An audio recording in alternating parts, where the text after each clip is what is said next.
What's up? What's up? What's up, everybody? How you doing?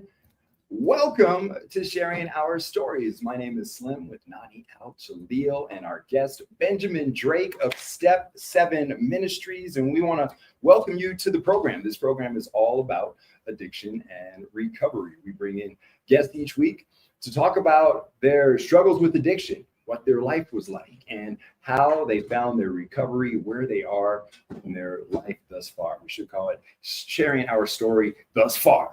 But that's what this program is all about. I'm joined with Nani Al Jaleel, my partner in crime when it comes to recovery. We make no crimes, we do no crimes. But she is my right hand, and this week, she literally jumped into that role because I hit her up. You know, as much as we do this program, I still, when it comes time, somebody hits me up and they're like, I need help with recovery. I immediately go to Nani and I say, what do we do? And so a friend of mine who I hadn't heard from in years and years hit me up out of the blue to say that they were living in their car and still struggling with addiction and had no means to find recovery. And so I said, Nani, what do we do when somebody doesn't have insurance and they're homeless and they're living out of their car and they're dealing with addiction? And Nani came back with a list. This is where we go. This is what we're gonna do. You know, like, and what did somebody in that situation do? So the right thing for somebody in that situation to do, a lot of places in the community will be able to help people get on Medicaid. That's the most important thing, is being able to get onto Medicaid and reaching out to ask for help in that way. So you don't have to come in though having Medicaid. You can call up saying, I don't know. For a lot of places you don't. Or also getting connected with recovery coaches in the community, because there is a lot of recovery coaches in the community who, until if you really find a place that you want to get into and they say, we'd like you to have Medicaid to come here, you can get connected with a recovery coach in the community who can help walk you through that entire process. And there's endless groups of people. And we've had a lot of those folks on here. So you don't have to go in and say, well, I can't find recovery because I'm broke and I have no health insurance. And nope. I'm just going to cold turkey it then because that's all I can do. No, you do not have to. That's the thing about recovery today, is you do not have to suffer. There is the way. The work has been done by this recovery community, and I'm so grateful for all of the people that are out there and who do what they do, because all the barriers have truly. Everybody doesn't have to think that recovery costs, a $10,000 program. And it used to. I mean, maybe 10 years ago or even 5 years ago, that's what it would cost, or they would only take private insurances. But that's not the case today. Well, thank you for being there. Yeah. And coming with anytime. You guys, it wasn't like she just gave like 2 locations and a phone number. The text message was like, step 1, step 2. Like, I literally hit my friend and I was like, I'm going to condense this, but I'm also going to send you her entire message to help you, because it would like, that's a hero, like, for real. And, so thank you for everything you do in recovery. And thank you for being my right hand around here. I'm not really your right hand, but I'm here for you. You're my right hand. I'm here for you. I'm here for you. Who we got between us, Benjamin Drake? We got Benjamin Drake. Yes, Benjamin.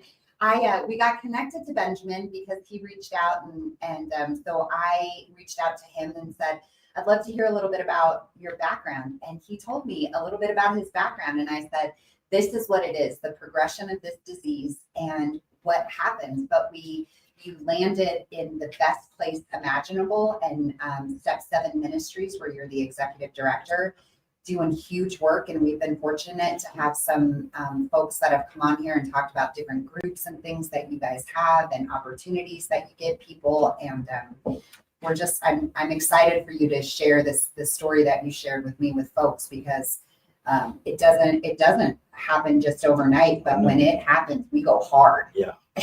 And that's something you did. You went hard, but you're here to tell the tale of what happens when a person can get clean and choose to do something different. It's all God. And you said before, you said a friend said this to you, that you need to recover so hard that when you tell your story, nobody believes it was you. Yep. Amen. So we turned it over to you. Well, thank you guys for having me here. It's our pleasure. Thank you. I guess I just want to start with was saying with God, all things are possible.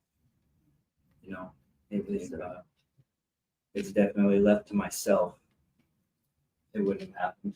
And it's been on myself before. And you talked about going to rehabs or recovery places and them charging $10,000. That's absolutely the case. Without insurance, I know a couple places that are at least 30 grand Oh, yeah. with easy. a $12,000 IOP program built on the back end of it. And I was court ordered to do that long ago. And I showed up at that recovery center and they said that number and I said, well, cool, thanks. That's never going to happen. You know, me coming in with $40,000 For recovery. that I'm not completely sold on anyways. Mhm. Like I might not be Like, does ready, this work? you know, like, Does it work for $40,000? Can you guarantee me at $40,000? and it was crazy. So I went on the run, you know. Sure. I mean, You know, logically. It's just not gonna happen. And I showed up in court. They picked me up. I showed up in court, and they were like, "Well, we court ordered you to go to this rehab center." I was like, "Oh yeah, but you weren't gonna pay a dime of it, and it's $40,000." So he goes, "Okay, a year and a half. Have a good day." And I was like, "Oh, that's what 700 days looks like in jail. Not going to rehab." Okay, but I kind of digress there. I guess, you know, I just am super grateful for the opportunity to be a part of Step 7, to tell you the truth. You know, I am the executive director, but more than that, I'm a part of a brotherhood. I'm a part of a community. I'm a part of somewhere where I never thought I would be able to belong to, or that I was worth this kind of care or this kind of love, to tell you the truth. Giving and receiving love was a big thing that I had lost along the way. I grew up in a beautiful home. You know, both parents were devoted Christians. We went to church, very attentive, and you know, just all the things that a great family would be. You know, I am adopted, so there was always this thing, and I didn't realize this until way later in life. But there was always this thing inside me that felt like I was by no doing by my parents or anything but myself. It felt like maybe I didn't belong. Maybe I wasn't a part of the family. I mean, I was, but there was something inside of me that caused this division. And it was, we were different people as far as like characters wise, you know, like some families have a pretty generalized character imprint or footprint in them. And it's definitely kind of all over the board. My family, my little brother is polar opposite of me, and you know, my parents are opposite of me too. But it wasn't by anything that they did. They did everything right, to tell you the truth. I started using drugs about 14 years ago, and in the beginning it was recreational use. It was just have fun. It was being kind of a rebel, sticking it to the rules, you know, and that quickly turned into an aggressive illicit drug addiction. And man, it's like those things that you don't really see happening until it's happened. It's too late almost. In the beginning, I had a very basic knowledge of the drug. I had very basic knowledge of it all. You know, again, just partying recreationally, and that turned into, again, spiraled out of control into an aggressive IV use of that substance. And that becomes a whole other addiction in and of itself. Oh man, yeah. That when, you know, once you move over to a different method, just getting off that particular method can be very, very difficult. It was almost like I was addicted to the process.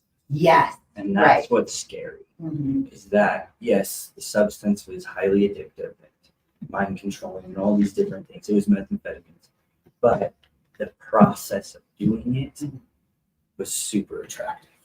And it was this upper level stuff, like everybody smokes it, everybody, you know, all this stuff. But if you start shooting it, again, glorifying something that is absolutely disgusting.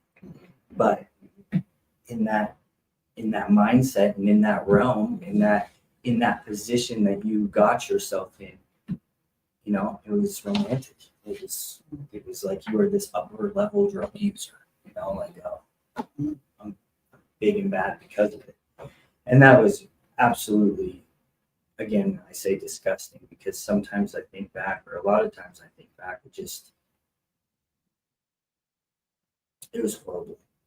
It was an absolute, I was comfortable in living in a hell that people would just be blown away by everyday life, you know?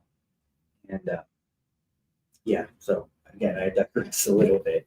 I had a basic knowledge of it, and then it turned into an IV use. And at that point, it was a way of life. It was just the way of life. I was using all the time. I was finding pharmacies that would give me needles and doing disgusting things like not using purified water, be using Mountain Dew or Whatever's available. Gatorade, Mhm. you know, and it was bad. And I was poisoning myself, really. I mean, it was to the point where I was sick without it.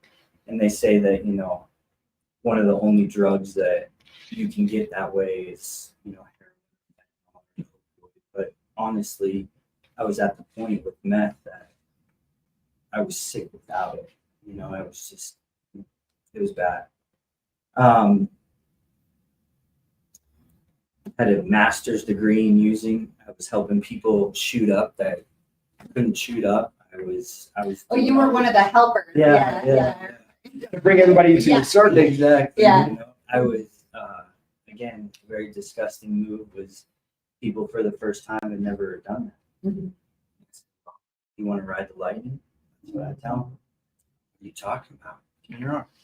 So you're a salesman.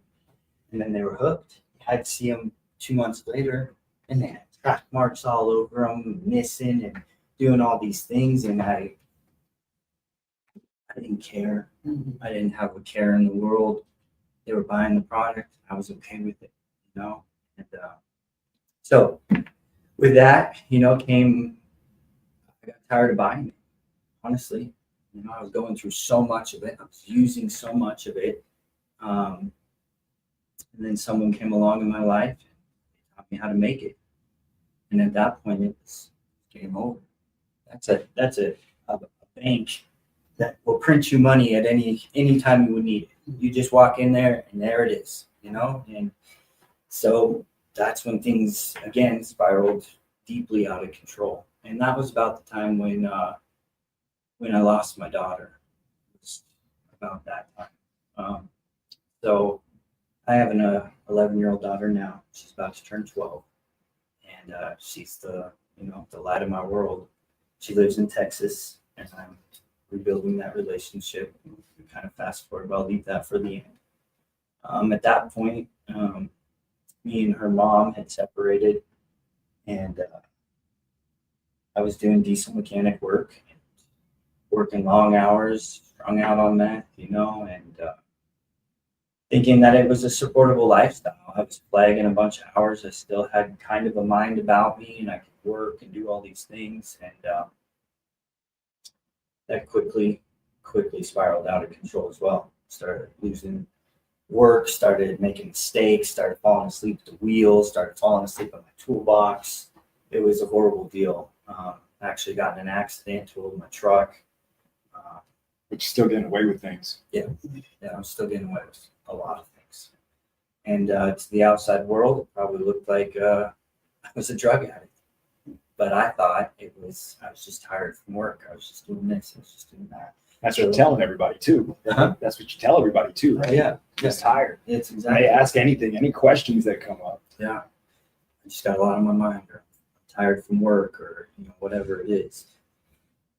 And yeah, it was a bad deal. I learned how to make it, and I took it to the extreme, and that was the beginning of a very rough felony patch, to tell you the truth. I acquired a manufacturing charge, which holds a lot of weight, and they don't like that a lot. And that landed me in Park County Jail for some time. I got released and filed a court case up there, and was a pretty high profile case, to tell you the truth, because Park County is it's not a big town, No, you know. So if they have a guy up there that's cooking dope, you know, it's a big deal. And so they were trying to throw the book at me. I went on the run and strung it out. And during that period of time, I got a distribution charge and multiple counties, gun charges, all kinds of stuff. I've always been really good with my hands. I've always been mechanically inclined. It's always been in kind of my DNA to take things apart, put them back together. Sometimes they don't work, sometimes they do work. But there was stuff taken apart all the time at the house when I was a kid. So then I got into guns, and I figured out how to make those ghost guns. You know, untraceable serial number, doesn't match, all the things that go with it. And you can buy them. You can buy the pieces, set up a jig, build it out. You have a fully operational AR platform that is completely customizable and all the things to go with it. And so with drugs came guns, with guns came violence. And it was, again, this spiraling life on one end, like we were talking about, that was completely out of control and on fire and burning all these bridges and hurting people around me, and the violence and just all these different things. And then on this side, I was almost being glorified for what I was doing in the circle that I was in. You know, and it was that weird feeling of being numb to the damage and the pain that's happening over here, and being okay with the disaster that you are creating almost, you know. Yeah, it was a very scary time in my life. A lot of times I would, you know, I'd whisper, just get me through the night. Just, please God, just get me through the night. And I never lost faith per se, quote unquote, through the whole time, right? But I wasn't obviously practicing any sort of obedience or any sort of morals or ethics or anything like that. But I'd still call on him on those nights, you know, where I'd be just sick, or I'd feel like I might have just shot some bad dope, or, you know, guy next to me gets shot in the stomach. I have to take a pillow, shove it in his, you know, and get locked up 5 months later in Douglas County, and he walks into Douglas County with a colostomy bag. He says that's what happened that night, you know. And it was just those things, and I've always had kind of a militant mind and be able to compartmentalize things and put things away and just leave them there and be okay with it, you know. Trauma never, in those years, really never really got to me. And you could see it on the faces of the people around me and stuff like that, that I was doing horrible things. I was doing unspeakable things with unspeakable people, and I was okay with it all. Unaffected, just not really phased. I'm sure my parents saw it. Every once in a while I'd come home. I can't think of the story. It was horrible. I come home from a long bender, and my mom, she always cooks dinner. They have family dinners. It's just how we were raised, you know. And so she brings me inside, and she has all this food on the table, and I'm sitting there, and I keep nodding out, and I keep hitting my head on the table, and in the food, and all over the place. And every time I'd hit the table, I'd wake up, and my mom and my dad would just kind of play pool. They're watching their son die, pretty much, in front of them over months and years of this. And my mom told me, I talked to her about it a while back, and she said, you know, it got to the point where I just gave you to God. I just gave you to the Lord. And said, Lord, I can't do this. I can't help him. I can't change his path, but I know you can, and gave it to him. And it wasn't instant. You know, I still had years after that I was using and stuff like that. But it's one of those things that unfailing faith and that trust that in God's timing, all things will work out. And again, I'm nodding out, hitting the table, and I'm, you know, my little brother's sitting there, and parents aren't really saying much. And finally, I think for the last time, I nod out completely, and I'm out, like out. And I wake up on the couch maybe 2 days later, day and a half later, and I'm angry because I'm not high. Like, why did I sleep? Why did you do this? You kept falling asleep at the table. Oh no, I wasn't falling asleep at the table, you know? And so again, the facade of, I'm okay with this. I can handle this. I can do this. I got mad, packed stuff and left. Went back out on the grind, And Parker has always been like a little safe haven when I was sick or in trouble or, whatever. I would come back to Parker because I knew it was safe. I wasn't running and gunning. There's not stuff in your face. There's a lot of cops. And it was a little scary getting to the house, but other than that, it was kind of my safe haven for trying to get well again. So yeah, compounding felonies in multiple counties and just threatening of years at a time. And I would go sit down for a while in county jail, Park County, Douglas County, Elbert County, Arapahoe County. I mean, I did the tour, Mr. County. Yeah. And they probably were really looking at you as a distributor and manufacturer, which, people in the court systems have a different view than when you're just an addict, but aren't both the same thing. Absolutely. Right? Like that. And that's where I think, and even with our laws today, it can get so confusing when it's just an addict who has figured out another means to continue to get high. Exactly. Yeah. So yeah, with compounding felonies in multiple counties, I started to feel pretty hopeless. I was empty inside. I'd hurt everybody around me. I had burned every bridge. My daughter's mom spared no expense by telling at this time, probably 5 to 8 year old how bad of a junkie her father was. And that's the reason why he's not at your birthdays. The reason why he's not, that's why he doesn't care about you. I remember a couple times in county jail that I would call on her birthday, and I would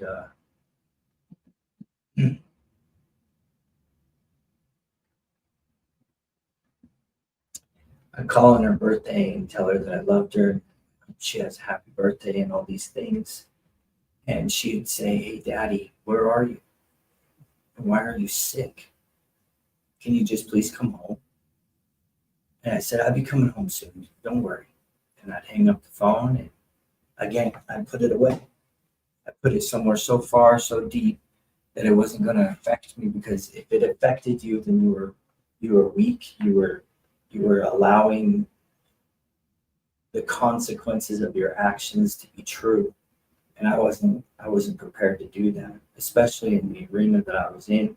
While using, you always had to be on your toes. You always had to be looking over your shoulder, to be 3 steps ahead of that next guy, or whatever it was. It was no walk in the park. So I put it away, and I kept putting it away and putting it away, and all that did was compound.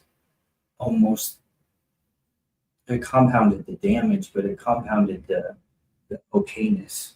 That, well, she's with her mom. Well, she'll be raised right. All these things, and it negated my responsibility of being a man, of being a father, of doing the things that God designed you to do. It's crazy to think back. Just absolutely crazy. So with compounding felonies in multiple counties, I was standing in the courtroom for the last time, and the judge said, "Give me a reason not to send you to prison." And I said, "I don't. I've even asked for you to send me to prison before. I talked to my lawyers when I'd be in county jail doing big numbers, and I would ask them, just send me to prison. Can I just do 5 years or 3 years or something like that, and go somewhere where I can live?" Because county jail is not meant to live. You're meant to go there, maybe do a 90-day sentence, or possibly a year, and then bond out or do your sentence and not come back, kind of thing. So they don't have the programs, they don't have the different things. I mean, they have like JBBS and reentry teams and stuff like that, but that's just to pacify it. It's not meant to live. And I've been okay with probably gonna live here. Like that's just what I'm gonna do.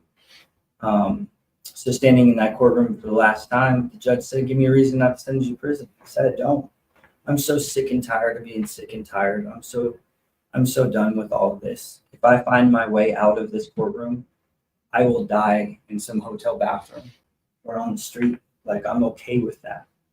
And he kind of shook his head in kind of disbelief. And then Jesus showed up in that courtroom. Let me tell you.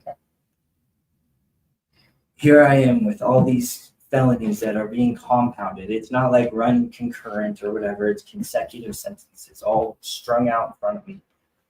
And my lawyer leans over to the DA and they whisper some things.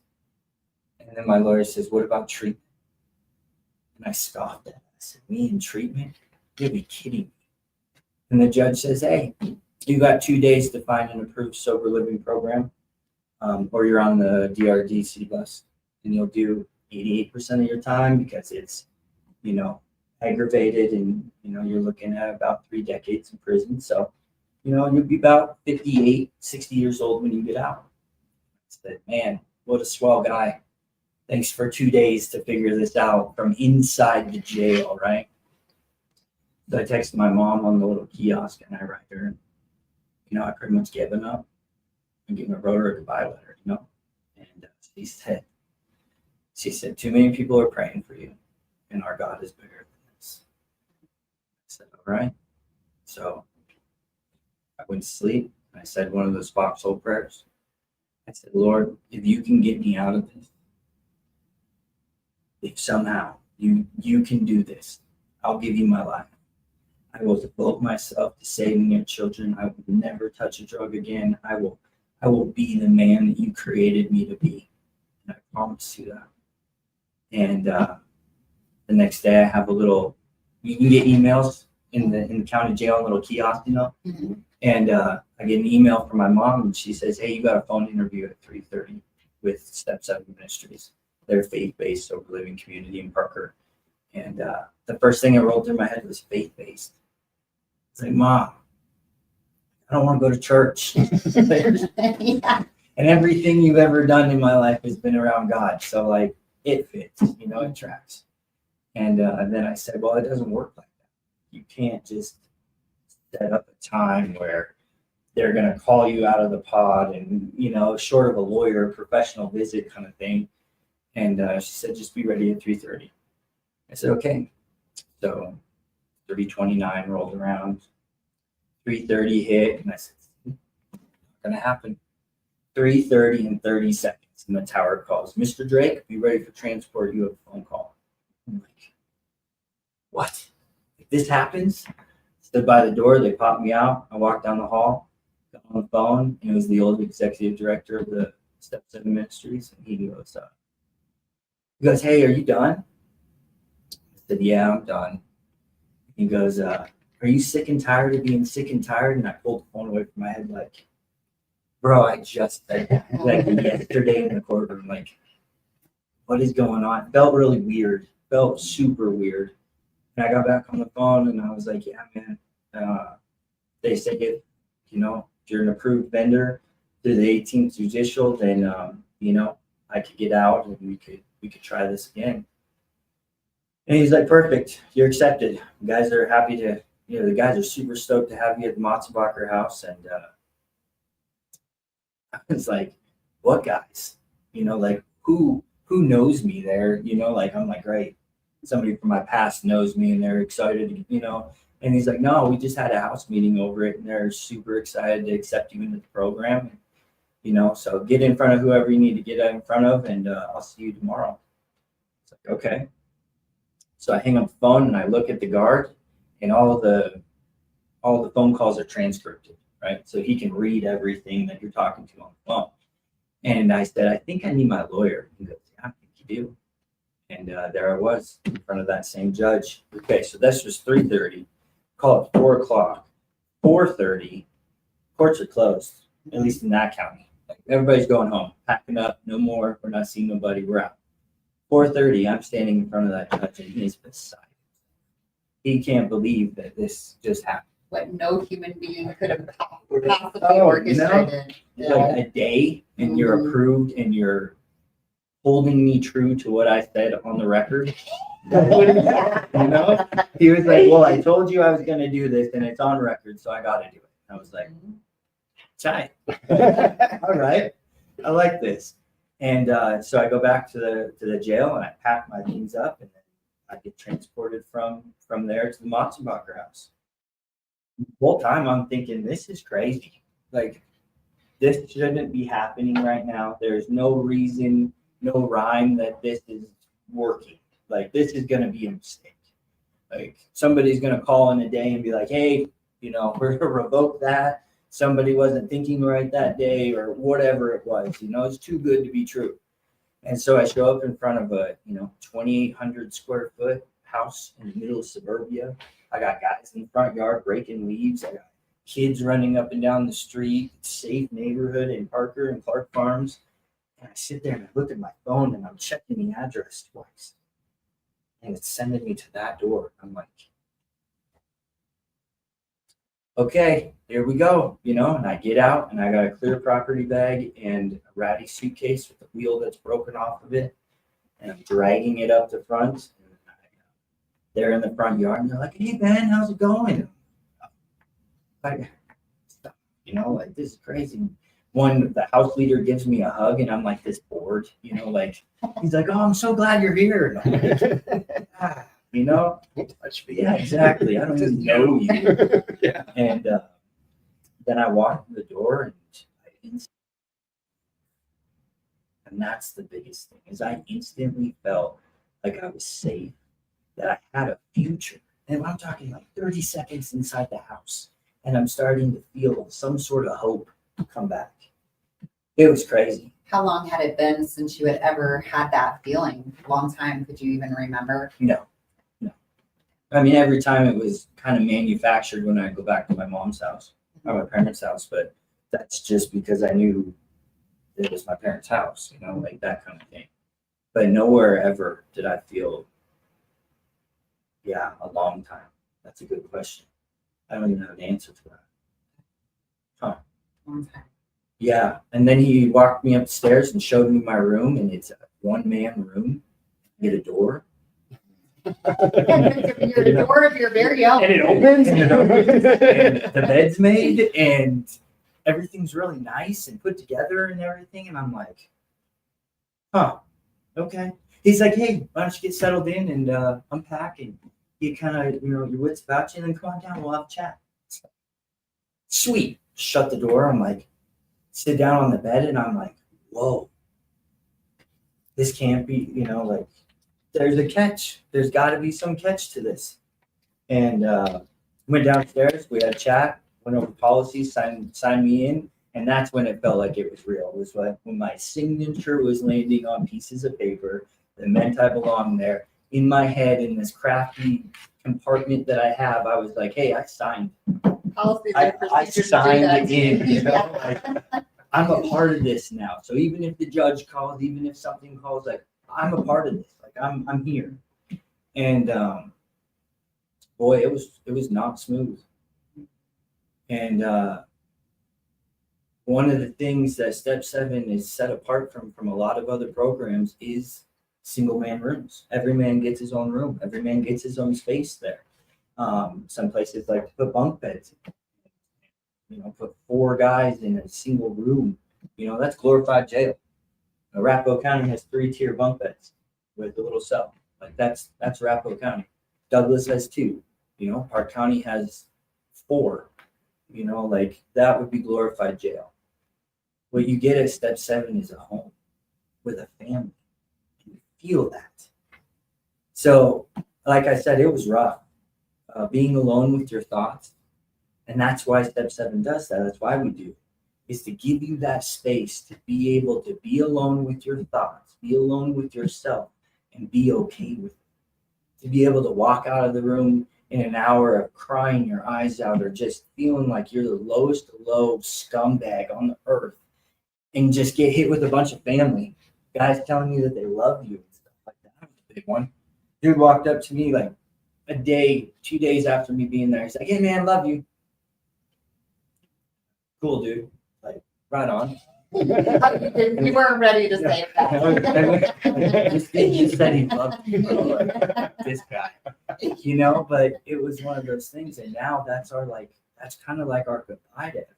Yeah. Everybody in the ministry, you know. Like, hey, love you, bro. Or I say loves. I got taught that from a very dear friend of mine, Sean Patrick, name drop. He would always just shorten it up with loves, you know. And so when we leave, you know, it's loves, and you know, the next hour is not promised. So, you know, like if something were to happen and you didn't tell that person like you love them or you care about them, you probably get through it. But I don't want to be in that situation. And those guys need to know that they are loved from the beginning. You did. Jesus doesn't hold some record and was like, "Oh, there you go. You passed my love. You've done too much, and now I don't love you anymore." Cut off. Yep, done. Not worthy of it. So yeah, it was a hard transition from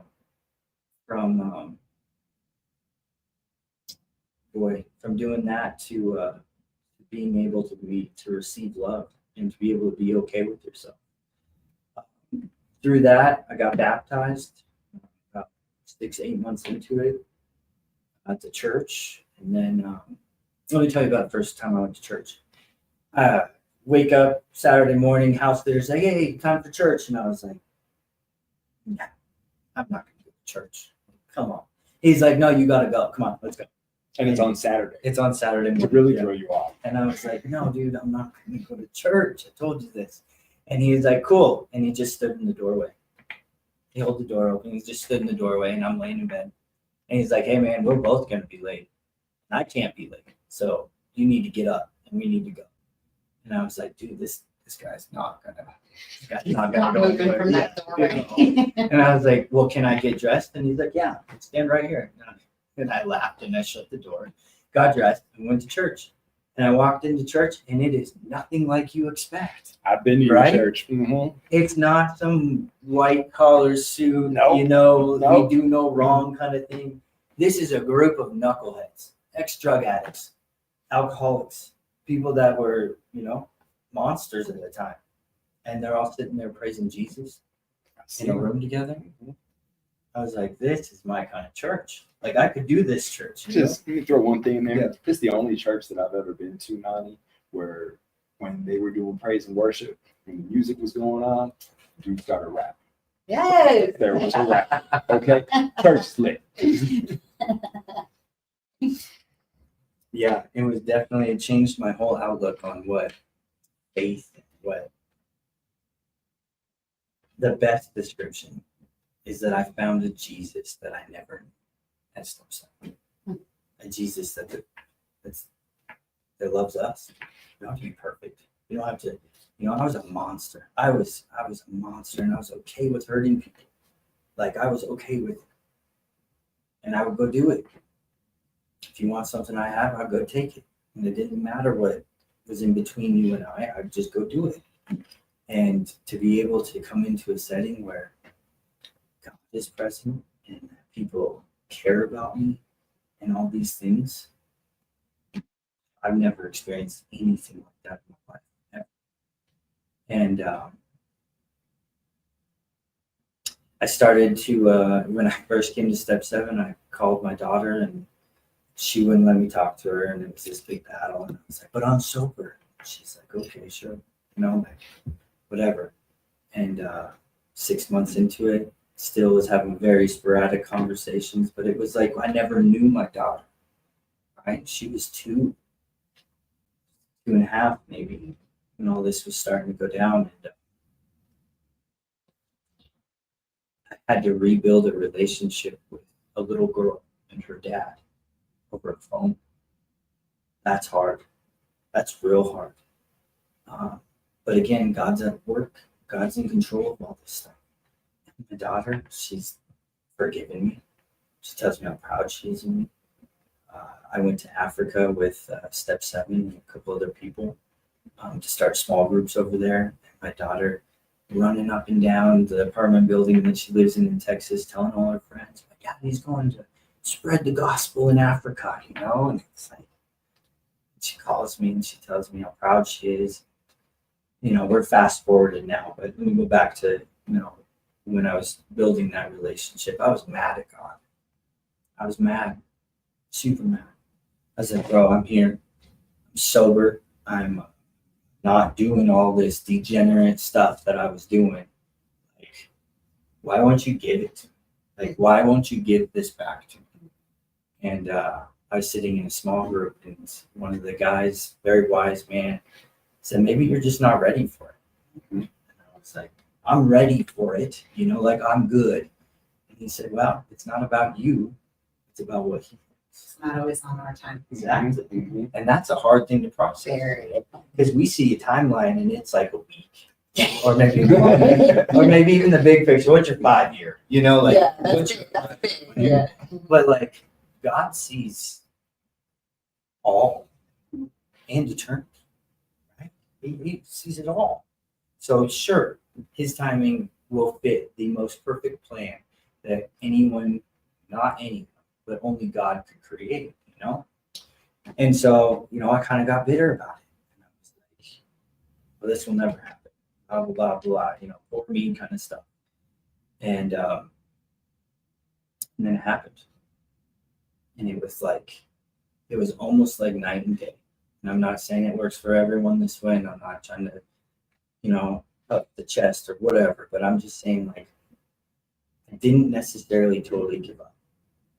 But I was bitter, and God still blessed me, which is crazy.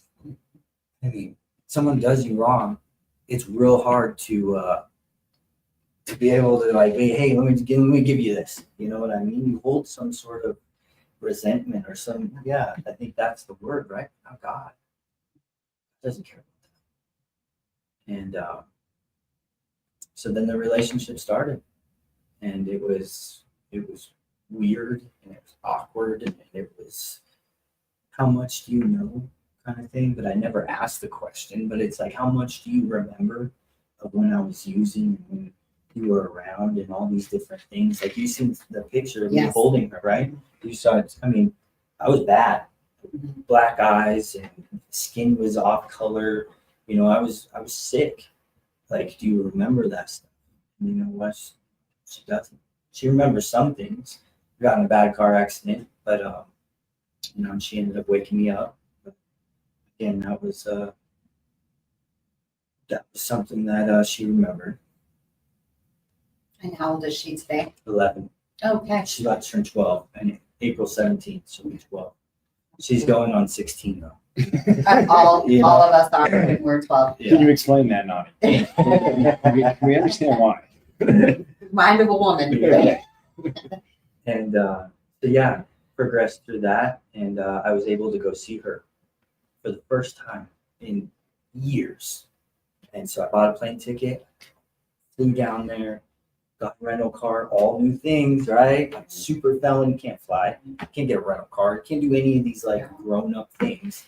And I'm doing them all, and no problem renting the hotel room, you know. No cops are showing up, trying to run my background and stuff. Jeez, grown up. Yeah. Really adulting. Yeah. Hashtag Yeah, adulting. exactly. And you know, I thought I was a tough guy. And I walked up those stairs, and I went to go knock on that door. I was absolutely frozen in my tracks. Because I was like, yeah, we talked on the phone, and yeah, she knows I'm coming down and all this stuff, but like, what if she doesn't love me? What if she looks at me and she sees the man I used to be, you know? And then it's like someone lifted my hand and knocked on the door, and I was like, oh shoot, you know, I knocked on the door. And my ex answered, and I said, well, where's Sydney? Her name's Sydney. And she goes, Sydney's in her room. She's so nervous that she doesn't want to. Oh, that's sweet. And I was like, oh, so maybe we're on the same little, you know? And I walked into the room, like into the living room. Her door was right there. And they said, hey, sweetie, come out. or come on out or whatever I said, And she opened the door and she ran and she jumped. And she did one of the like spider monkey things and crawled up me and squeezed me so hard. And words for it. I don't. You'll remember that moment for the rest of your life. Yeah, and she will too. Yeah, it was absolutely crazy, beautifully, just orchestrated. And then we had a great weekend. We did a bunch of things, and at the end of it, she looked me right in the eye. We were sitting on the couch watching, I don't remember what movie, one of the last nights I was there, and she said, "Daddy, thank you for coming to see me. Thank you for spending time with me." Broke me, completely broke me. I put it all away so she wouldn't see any of it. I gave her a hug. That was the last time that I was going to see her for maybe 90 days or so. And I got in the car and I just cried. I just wept. I've never cried probably that hard in my life. And it was half mad. I was mad at myself. What little kid tell their dad thank you for spending time? Dad that was absent. A father that wasn't there when she needed her most growing up. And so put it away. It's okay. I get to see her. I'm doing these things, and there will be a time when this will all be just the past. I'm looking forward to the future, And so fast forward from that, became a house leader, and that's really where a divine purpose, absolute divine purpose to serve, kind of formulated, was right there. Then housing director, and now I sit as the executive director. And I think the biggest thing is the why I do this, why I'm so devoted to it. One, I promised God. That was a story that I pushed over. There was a time when stuff wasn't working out with my daughter and stuff, and it's like something got downloaded. And he said, "Hey, dude, you promised me something. I got you out of that. What are you going to hold up your end of the bargain or what?" And I was like, "Oh, shoot." Yeah. At one point, you did say, "Man, is there a catch to this?" When you went in somewhere. Yeah. And there was a catch. You made a promise. Absolutely. the catch was always there. Yeah. And it was just the catch was with God. Yeah. That's a serious one, And then stuff started to work out. After I was like acknowledged it, said, "Okay, I got it." Then stuff started to work out with daughter, and life started getting just a little bit easier. But as the executive director, I sit, and my why is because I was given a chance. I was given a chance to completely change my life, to completely save my life through Jesus, through a community, through step 7. But if it wasn't for that old executive director to pick up that phone, or to set that thing up with my mom, or to navigate the justice system to make a professional call, which is a bear on its own. I've done that a couple times. I'd be in prison. I wouldn't be here. I wouldn't be doing anything like this, and my daughter would definitely grow up without a father. And it's crazy. The Lord blessed me with a very godly girlfriend. Again, a huge thing of my past that was never there, right? Women of the past were objectives. Sorry, it's just that's what it was in my life. They were objectives. It was, I want that, I'm gonna go get that. Or they wanted the lifestyle. They wanted something out of me, something along those lines. Never really valued. And I've been with Michelle for 4 years. She also works at the ministry. And I'm going to marry her, And it's crazy because she knows the Bible better than she knows it very well. She holds me accountable. She holds me obedient. A relationship is everything of obedience and pure and all these different things that I never would have thought were even possible to do with another person, let alone, like somebody you're intimately attracted to. And it just flipped the script on everything in my life, and without the community, without the support, without the other guys that are there doing the same thing, we wouldn't have happened. So that's put a pin in that. And we talk about the ministry, and I don't taking up too much time. Oh no, time is yours. It's all your time. That's all. Step 7 again is a faith-based sober living community here in Parker, Colorado. We have 7 sober living homes. We have 6. I don't want to put a number on it. We have a number of faith-based recovery groups during the week. We have a recovery-based church service. Our ministry is broken into 3 pillars. We have our recovery small groups. We have our sober living homes. We have our church service. Coupled in that, we have 3 phases of the program. The first phase is the discipleship phase. It's kind of the gladiator phase. Men come in and they get a mandatory 12-week discipleship course that goes over 12 core values that Step 7 holds near and dear to our hearts, and that a Christ-centered man should be displaying on a regular basis. So you have 6 days of homework, then you come back to a classroom, do the 7th day there, and discuss the topic. It's Christ-centered spiritual growth. It's trust. It's freedom. It's Sabbath. It's a bunch of these different core topics, and you get biblical homework through the week that gets you in a routine, getting in the Word every morning. Doing these things that to set you up for a sustainable life. Then you have the recovery group, small group during the day, or during the week, Tuesday, Wednesday, Thursday, one of those days. You have your church service Saturday morning. You have a house meeting Sunday night, all with a 10 o'clock curfew. And that's the discipleship phase. You make it through that, then you get your spear. No, I'm just kidding. You have made it. So 90 days of sobriety, what are you going to do with the sobriety? Are you just going to stay sober? Or what are you going to do? Well, God called men to be leaders in the community, in our families, in all aspects of things. We're the provider, we're the protector, we're the spiritual leader of the household, all these things. So how do we build those skills? What do we do? Through a number of personal development workshops. So the first one's going to be a personality test. You sit down with a licensed counselor, a very close friend of ours. He gives you Myers-Briggs. You go through it, find out what personality type you are. Then he discusses it with you over an hour. How to best leverage that for success. How do you think? Why do you do the things you do? Red flags, whatever it is, to best understand yourself. And then we have a freedom workshop. Another dear friend of ours and pastor, Coach Samuels, does a freedom workshop on sexual sin and kind of how the mind works with substance abuse and oxytocin and different chemicals that are released and how to best combat that.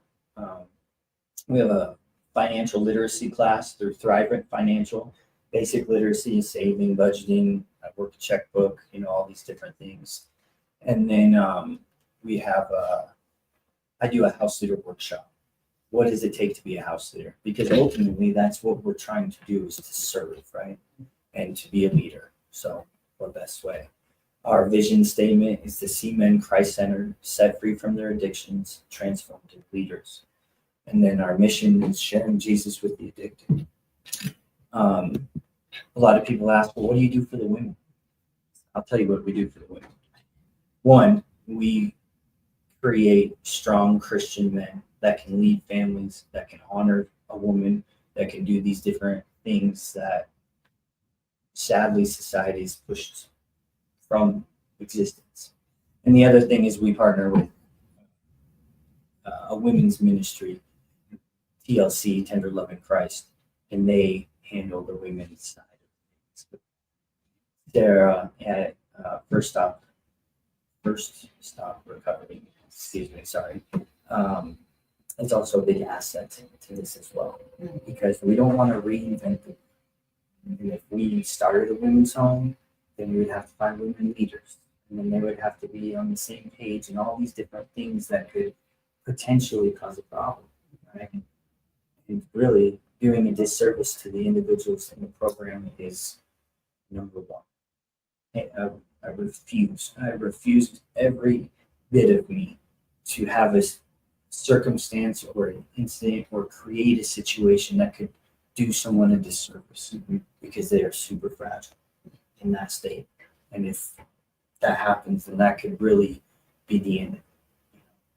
We have some cool programs going on. The Adopt an Addict program. I talked to Aaron about that. Super dope.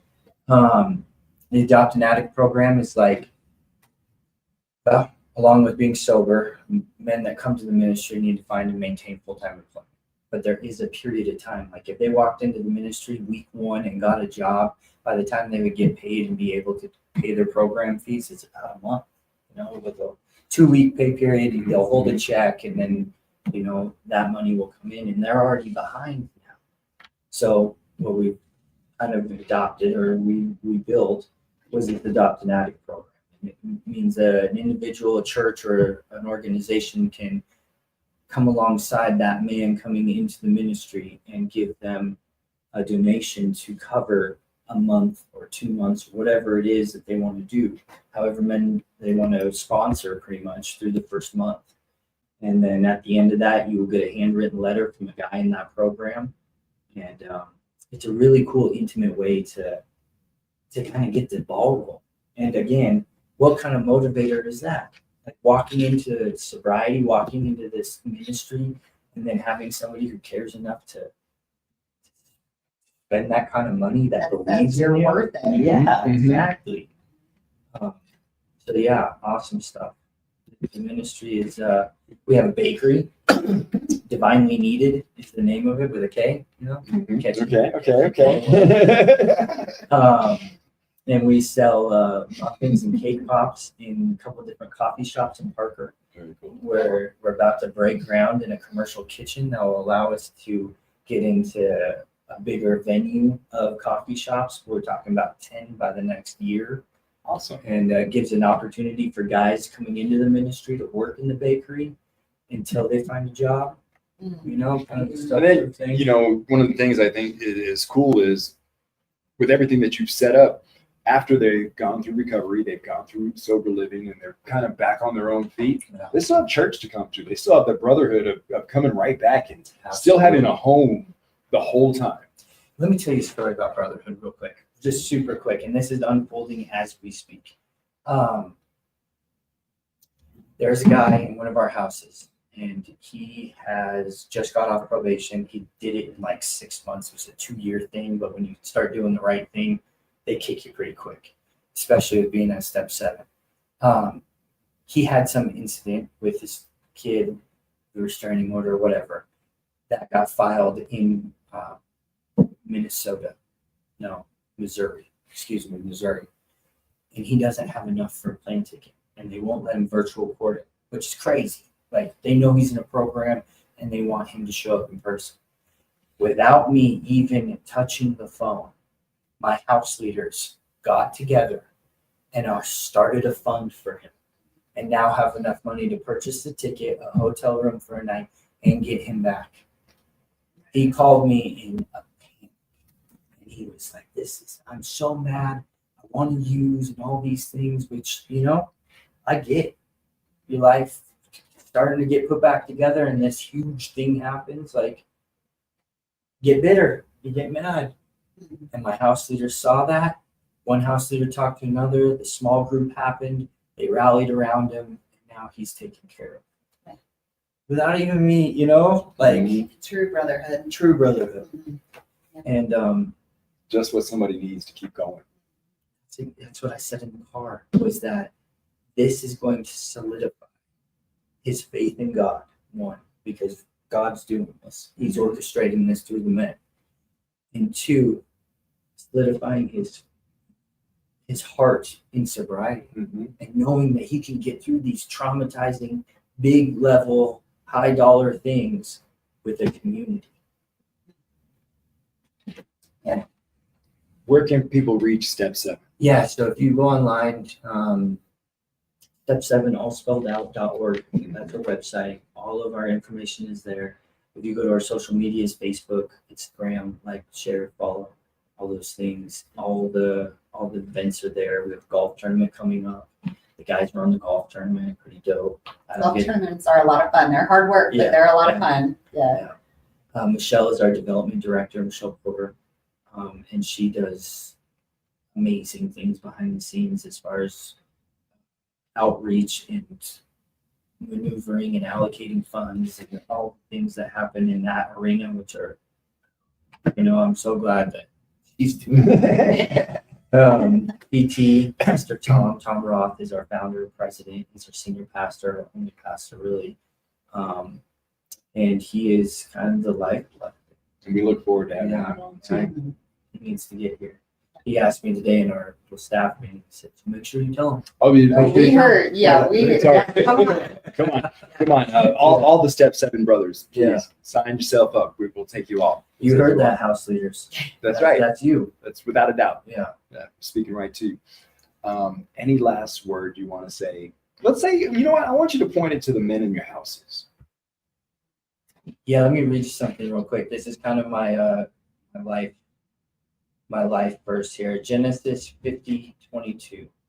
What God meant to harm you is meant for the saving of many lives. By our guest, Benjamin Drake from Parker, Colorado. Woo-hoo. Step 7 Ministries. That's Step 7. It's spell it all out. Step 7, not the number 7. Step7.org for their website. You can also find them Step 7 on Facebook.